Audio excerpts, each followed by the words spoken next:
All right, so after the news update and the traffic update, now let's take a look at what's on your local dailies here. And on the Star newspaper, on the front page, Mutua's reality check, conned by U.S. cab driver. Mutua's reality check, conned by U.S. cab driver. Governor feels that Kenya, just like Machakos, needs to play catch-up to the level of countries in the West. Is he for real, or is it all hocus pocus? Okay, that's on the front page of the Star. We also have on the front page, almost half a page of the Kampala terror attack, and Kenya is now on high alert following that twin bomb attack yesterday in the capital, Kampala yesterday, where it is reported that scores were reported dead and others injured after suicide bombers attacked the capital, Kampala. Now, what does laxity blamed for escape of terrorists? Matiang'i says that probe also suggested possibility of incompetence. Authorities believe that the escape of the 3 convicts who were serving jail terms at the Committee Maximum Prison for Terrorism-related crimes was aided by wardens. 7 wardens were Monday arrested over the escape, and officials said that there could be more arrests. So the 3 were being held at Block A, which holds some of the most dreaded criminals. It is not possible to stage an escape from the block unless one is aided, officials who have been there said. And now Interior CS Fred Matiang'i said that preliminary investigation suggested the escape from arguably the most secured maximum prison facility in the country was abetted by laxity and incompetence, and they say that they are going with investigations. Talk to the woman of the day and woman of the hour. I'll work with all to make city better, pledges Kananu.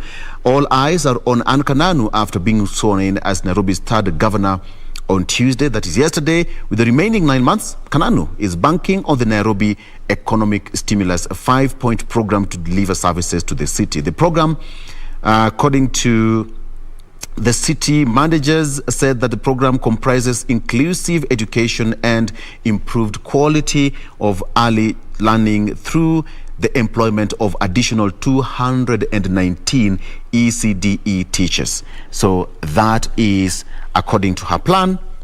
And as you say, off to work. Artists earn 52% from Skiza tunes in Raila Alai Bill, in line with ODM leaders' pledge to reform management of creatives' work. So he said that the Copyright and Amendment Bill 2021, sponsored by Homa Bay Woman Representative Gladys Wanga, provides that premium rate service providers would get a 7% share of the net revenue from the sale of ringback tunes, and telecommunication operators would be entitled to 16% of the net revenue. So if that is actualized, then I think it will be something for the artists to earn from their art. It's quite important. And finally, on that twin bomb attack in Kampala, Kenya tracking terror cells, and now Kenya deployed heavily armed police officers around key installations yesterday in response to twin suicide bomb blasts that rocked Kampala. At least 6 people were killed and hundreds injured in the Ugandan capital. One blast was near Parliament buildings. The other was near the Central Police Station, that is in Kampala. And National Police spokesman Bruno Shioso said that they have heightened security, putting in place multiple operations to mitigate any threat, and said that Kenya authorities have also activated intelligence agencies to check on the contacts of the level of threat. Jen. All right, let's now move on to the Daily Nation. That story concerning the bus that crashed yesterday has been featured here. 12 perished in a bus crash, 11 died on the scene, and the 12th passenger died while they were receiving treatment at a nearby hospital, with most of the victims being elderly people who were going to register for the Inua Jamii cash transfer program. And it also, as per this particular daily, they did indicate that most of those that perished were from the same village The elderly people were from the same village who were being accompanied by some of their relatives who were also among those that perished. So they were very closely related, the number that actually perished in that particular crash. May their souls rest in peace.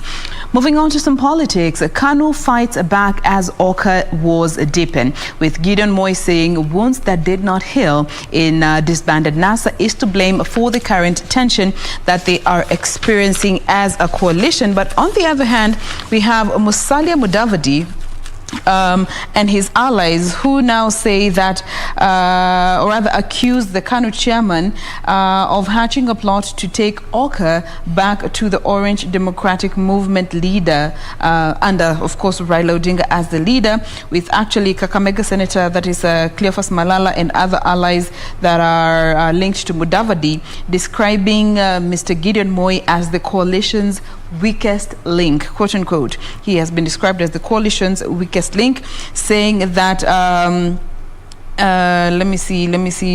saying that a weak he has a weak body language, politically speaking. How do you have a weak? Okay, anyway. Those are the words of Malala, Cleophas Malala, saying that Gideon Moi has a very weak body language, politically speaking. And NC wants KANU to make up its mind on either backing Mr. Odinga or being part of the One Kenya Alliance movement.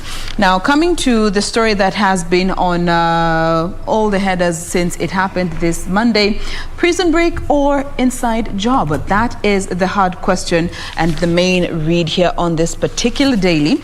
And they have actually put an aerial image of the committee maximum prison, and next to it is the committee medium prison. They go on to give details of the major landmarks that you can be able to see from this particular image. There is the committee medium prison that is also manned around the clock, fully manned. But now looking at the maximum prison in itself, it has 7 watchtowers that surround the perimeter wall on the outside part. It has 7 watchtowers. There is a slab at the front. There is a slab roof at the front with 2 offices at any given time. It is manned round the clock. Looking at the main gate, it also has armed officers who are controlling traffic in and out. There are some open fields towards the right side as per this image. But looking at what they have said here is that between 6:30 a.m. and 7 a.m. there is usually a roll call for all inmates and a change of shift of officers. And as per this daily, they say, you know, those are some of the inconsistencies that are now being picked out, saying that during this roll call and the change of shift of officers, they should have been able to, you know that there is some convicts that are missing. But at 10 a.m. is when it was discovered that these 3 terrorism convicts were missing, despite the 7 watchtowers that are manned 24 hours a day and a double wall perimeter fence patrolled by sniffer dogs and police officers on horsebacks. That is just what has been captured here on the front page. They go on to give a chronology which goes back to 2010 of convicts who have managed to escape not just Kamiti prison but many other prisons across the country, going back to October 2010, the past 10 years or so. And the highest number of prisoners to ever escape at a go was in April 2004, where 28 inmates escaped from the industrial area remand prison. We'll be giving you more details once we get to that particular part of this segment. But we also have this interesting piece here concerning the Nairobi Metropolitan Services, with the budget cut signaling the end of Badi's NMS. So the National Treasury slashed its allocation to the Metropolitan Service because they were not given any funds for the 2022-2023 financial year, signaling the end of the road for the entity, given it was attached to the office of the president. And as we all know it, this is just a few months until His Excellency exits that particular office. So could this be the end of the Nairobi Metropolitan Service, which has been in existence for slightly over 2 years or so? And finally, Madam Governor Anne Kananu sworn in as city boss at 41 years of age after 10 months of being in waiting. A lot of back and forth when it comes to her appointment. That story has been captured here on page 12. And of course, all that was culminated by her 5-point plan when it comes to reviving the Nairobi County and, improving the quality of life rather for Nairobi residents with, let me just mention for you this particular 5 points that, the 5-point agenda that she has for the county. Number 1, to boost early learning and enhance inclusive education by employing 219 early childhood education, early childhood development and education teachers. Number 2, she would also provide free milk for about 6,440 children in the more than 229 public pre-primary schools in the capital. She would also sink boreholes and install 850 water tanks across the 85 wards in Nairobi, 10 for every ward. And finally, she promised to launch in the next 30 days a recovery plan with a focus on security, community policing, lighting, and sanitation. More details coming up as we proceed on within the headlines. It has a full plate. Her place is full with only 9 months to go. 5-point agenda plan. 5-point agenda plan. But hapo kwa maziwa yenyewe imerudi. Hapo there. Something that would be a good idea. All right. Stephanie. Okay, so with me here, I have People's Daily, and also we have that story on Miss Kananu, the new governor of Nairobi County. Congratulations to her and all the residents of Nairobi. We celebrate her as we celebrate today our women at the forefront.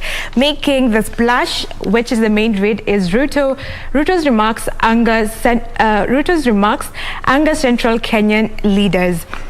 Yesterday, Deputy President said that the president cannot sack him and that those opposing his 2022 stabs were cons. This statement drew anger of politicians. His exact words were, "I will never resign and nobody can sack me because he," referring to the president, "is not the one who gave me this work but Kenyans." Other stories still on making the front page is the somber story about the 3 who are dead, the 3 dead in Uganda's terror attack and the 33 who are injured. Also on the same note, there's an accident that claimed 11 elderly in Embu County. On to some other news is that there's a steep rise in cost of food which shocks families. So prices of basic commodities have gone up to about 30% ahead of festivities. So some of these prices are cooking oil, which traded 1 liter, which traded at 265, is now 325 shillings. 2 liters, which traded at 535, is now costing 610. Bread, 400 grams, which went for 50 shillings, is now 55. 600 grams of bread, which was 75, is now 82. Sugar, 1 kg, which was 120, is now 150 shillings. Milk, which was 50 shillings, has now risen to 56, and other supermarkets have it at 55. And maize flour, 2 kg, which was at 105, is now 125 shillings. And this rising cost of living has forced most urban residents to consider foregoing their annual migration to rural homes. And the pinch is set to squeeze even more as the taxman moves to introduce the 4.97% inflation adjustment.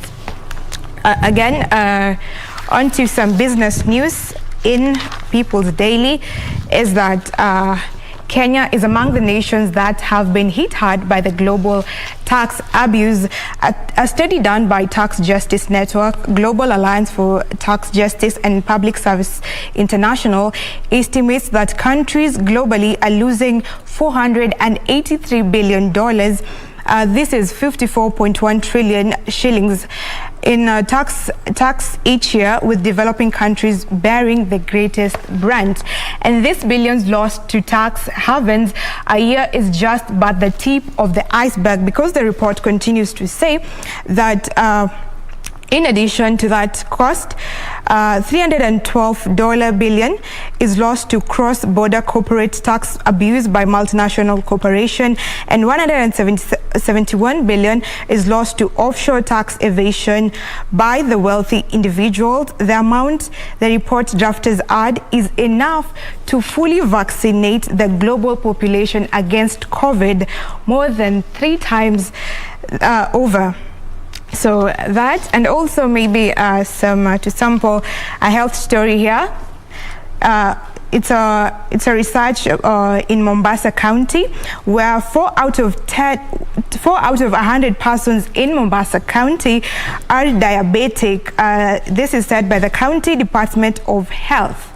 So this is a serious case. The county coordinator of non-communicable diseases, Esha Bakari, said a majority of diabetic patients in the area are above the age of 40 years. And he said fears that the number might be high, owing to the fact that many people are unwilling to go to do health checkups. So it is very highly advisable that we do health checkups regardless of how we are feeling. It is in order to avoid these lifestyle diseases. So those are just some of the stories that have made news on People's Daily.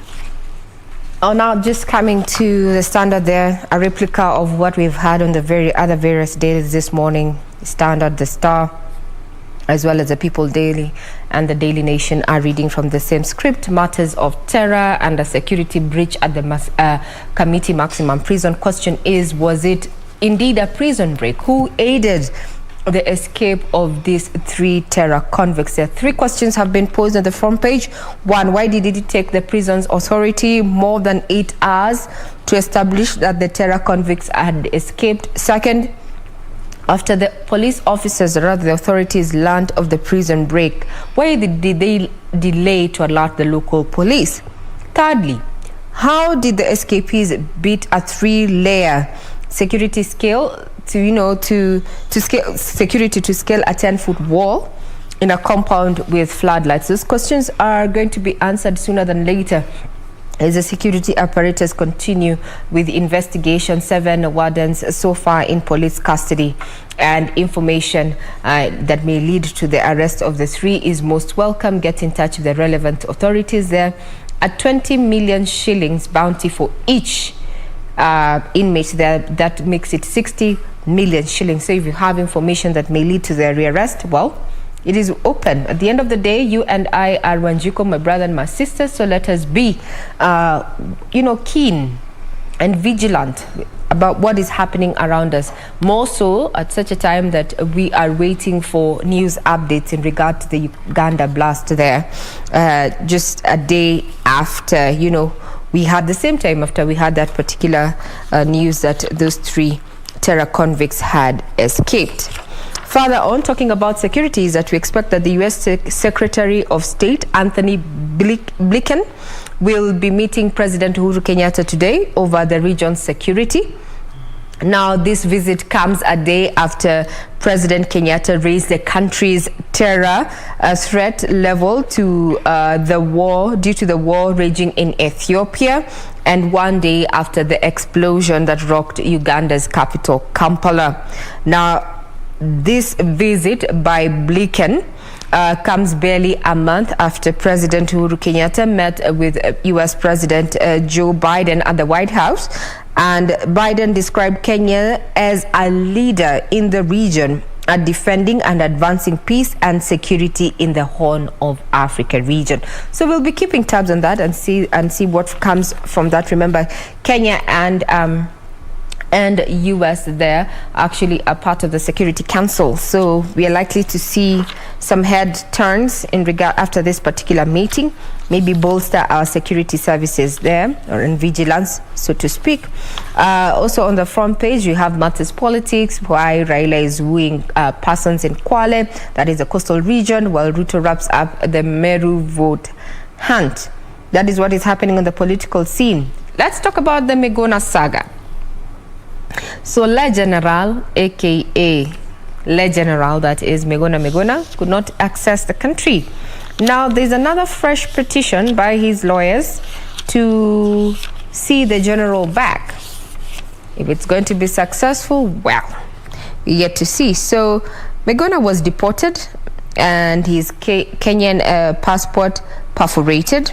And following the deportation, Justice Judge Odunga ordered that 200,000 shillings be slashed from the salary of the Interior Cabinet Secretary Fred Matiang'i, as well as the salary of the then Immigration Principal Secretary Gordon Kikalanga for failing to produce Migona in court as had been ordered. So much has been happening to lawyer Migona, who now has filed a fresh petition seeking orders to compel the government to lift a red alert it allegedly issued, barring him from returning to Kenya.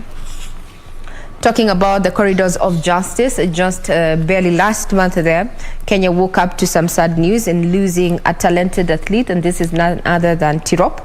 So the main suspect in the murder of the late Tirop is none other than the spouse, that is Rotich, aged 41, who was arrested in Changamwe. Tirop was buried on the day that she would have turned 26. She was just 25 years old. And as far as Ibrahim Rotich, the key suspect in the murder of athlete Agnes Tirop, is concerned, he has denied the charges before the High Court in Eldoret. So appearing before the court, before Justice Ruben Nyekundi, Rotich pleaded not guilty after the mental assessment report from the Moi Teaching and Referral Hospital showed that he was fit to stand trial. According to the particulars of the charge, Rotich is said to have killed Tirop on October 12th at the rural estate of Iten Township, Elgeyo Marakwet County. Jocelyn Mitei, who was told holding brief for Rotich's lawyer Ngige Mbogo, told the court that defense was working on filing an application for his release on bond. We'll be keeping tabs on that as we focus on those stories that have been making headlines in the corridors of justice. Also matters of, Kananu being the first female governor and was sworn in yesterday as Nairobi's third governor. And also an update is that the sports cabinet secretary once again has snubbed the house in the FKF probe. We'll be giving you details in a bit. We take a quick breather.